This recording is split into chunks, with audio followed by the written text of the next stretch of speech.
Hello guys, and welcome to another video. If you can't tell, I am back up north in Stony Rapids and back with my very noisy chickens right now. I am super excited because they actually didn't end up laying an egg while I was gone. I really thought they were going to, so that was a fun surprise. In today's video, I was hoping to have a grouse hunting video, which I had filmed, but we didn't end up even seeing one. So instead, I'm going to go over all the things that I got for the homestead while I was down south. What? Are you saucy? You my saucy buffalo? Yeah. Since we're already out here, you might as well check and see if they laid any eggs. And you might get excited and think, oh my gosh, are those eggs? They are actually ceramic eggs. So that is one of the first things that I picked up from Early's is these ceramic eggs. They're a little bit more lifelike than the golf balls, but this is just to help teach the chickens that this is where I want them to lay their eggs. The next thing I got was a bigger feed bucket.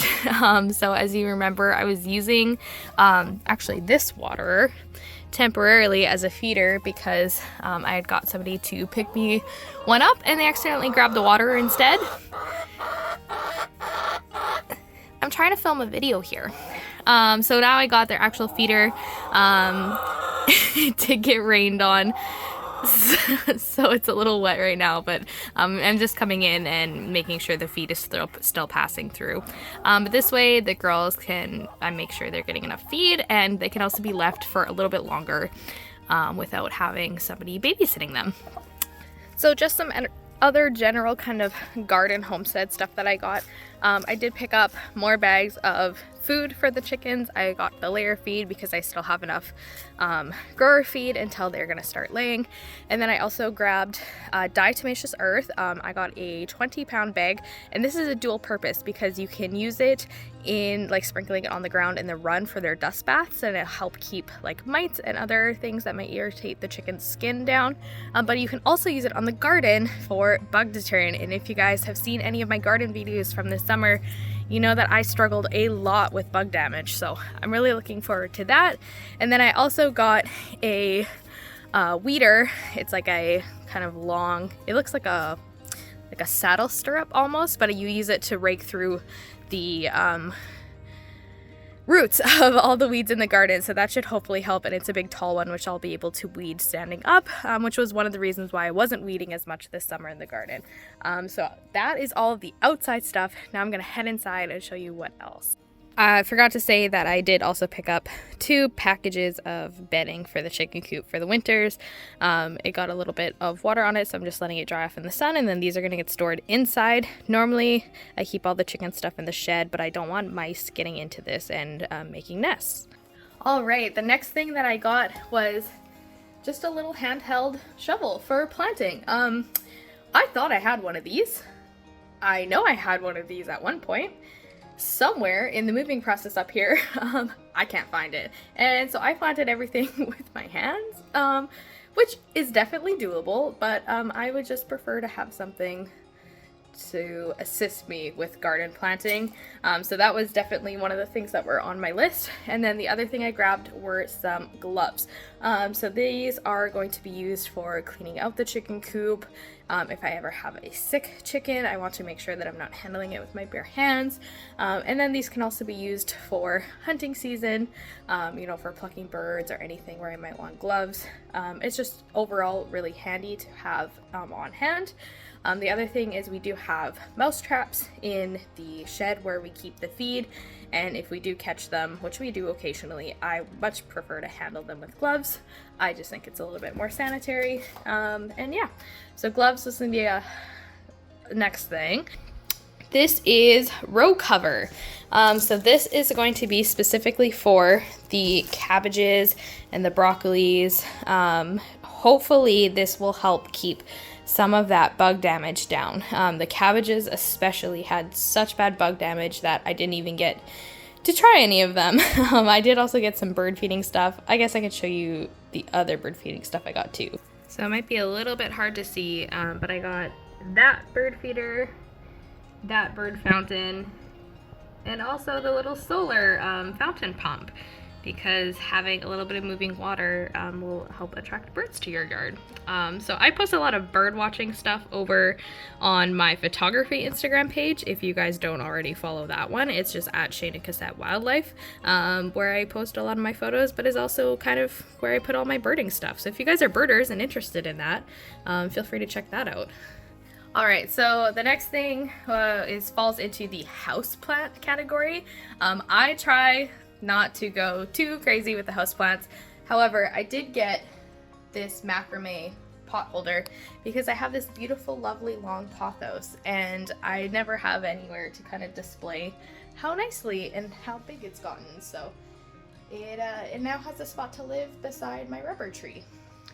And then the other thing I got for houseplants, you guys probably seen this on Instagram already, is my little cow planter. So I got this one from Early's Farm and Garden, and I just think it's super cute. Right now I have a pink lady peperomia in it, but the plant that I actually had in it when I posted the picture was this prayer, which is doing super healthy. It's putting out new leaves, and I just put it in this pot because it's quite a bit bigger.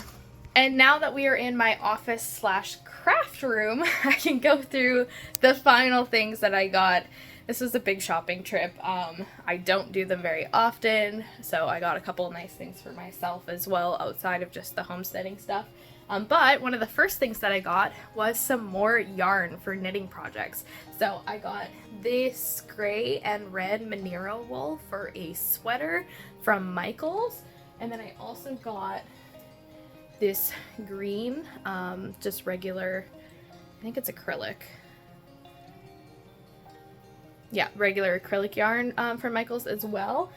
So those will be, I'm hoping at least 2 sweaters. This one maybe I might be able to get 2 out of because it's quite a big quantity.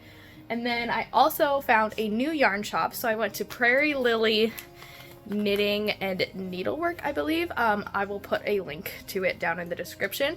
And I found this beautiful, beautiful wool. The colors are just absolutely stunning. And it's Monero wool as well. So this is going to be super warm, especially because it gets so cold. And so I have a pattern that's all cool sorts of like camping and outdoorsy color work, and that is what this is going to be used for. So I don't know if I'm going to make a video about my knitting the sweater and like learning the new pattern. If that's something you guys are interested in though, let me know, because I can definitely make that. And then I also just got like the needles that I needed for that pattern as well. And finally I got a new homesteading book. I've seen this one lots on other people's Instagram, so it seems like a general all around small scale homesteading, which is basically what I'm doing. And then I can't walk into a store that has seeds and not buy seeds. So these are all from Early's. I got a couple different pole beans to try because I want to set up an area. I don't think the bush beans are doing very well in the colder climate. Also, my auntie recommended this variety of cucumbers, and so they're actually only a 45-day to maturity variety, and that is well within the season. So if you guys remember, all of my cucumbers died this year, and I think it's because I put them out a little bit too early, but I kind of needed to put them out that day to have them mature by the end of our season. So I'm really, really excited for these because I should be able to get them a lot sooner, and I can also wait longer until the nighttime temperatures are much higher to plant them. So these I think are going to be perfect. So thank you, Auntie, for that. And then I got a Swiss chard rainbow pack to try. And then the other thing is my carrots. So I have my rainbow carrots, which I've planted the last couple years, and they are really, really fun. They are just kind of generally a smaller carrot though. Where's my other one? Here it is.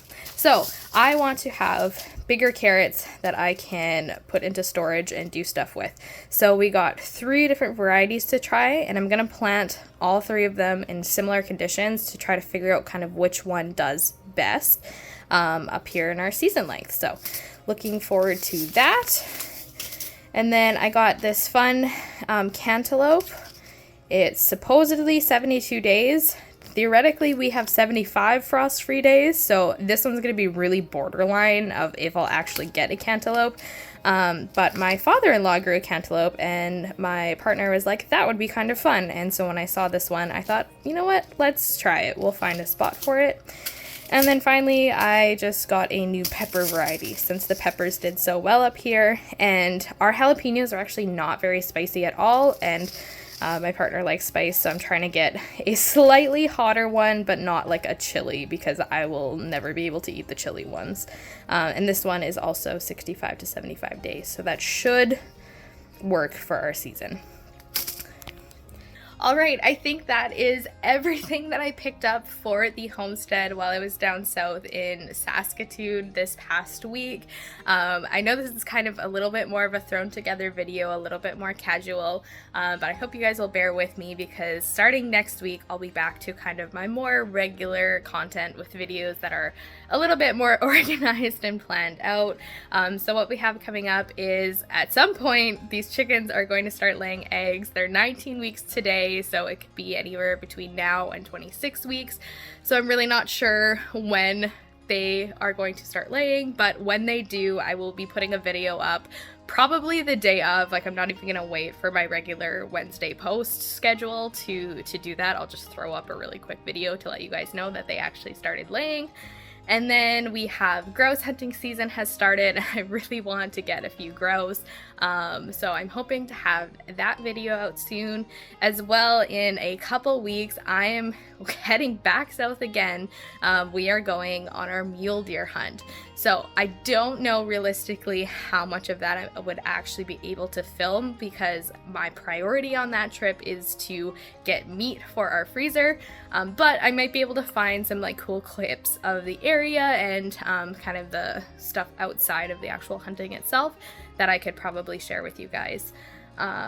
Yeah, so it's fall. All the leaves are already gone up here, which is super sad. But we are transitioning over into fall and winter, which is very heavily hunting and fishing focused, and then into winter, where we kind of transition over to ice fishing, and I tend to go a lot more into my hobbies, my things like my knitting, reading, kind of researching for the next season, and all that kind of stuff. So I am thinking about potentially doing a knit along video where I will share the pattern with you guys, and you can pick up stuff beforehand and knit it with me, or kind of a knit as you watch type video. So if that's something that you're interested in, let me know if you would prefer something like an easy sweater, or just something easy like a blanket. That is kind of what I was thinking. So yeah, if that's something you guys are interested in, definitely let me know. I'm really new still to the knitting stuff, but I really am enjoying it. It's also just really fun to be able to make your own sweaters that are totally customizable for color, size, fit, and everything. So that is all for today's video. If you guys watched to the end, thank you so much for watching. I hope you guys subscribe to the channel so you don't miss any more videos, and we will see you guys in the next one.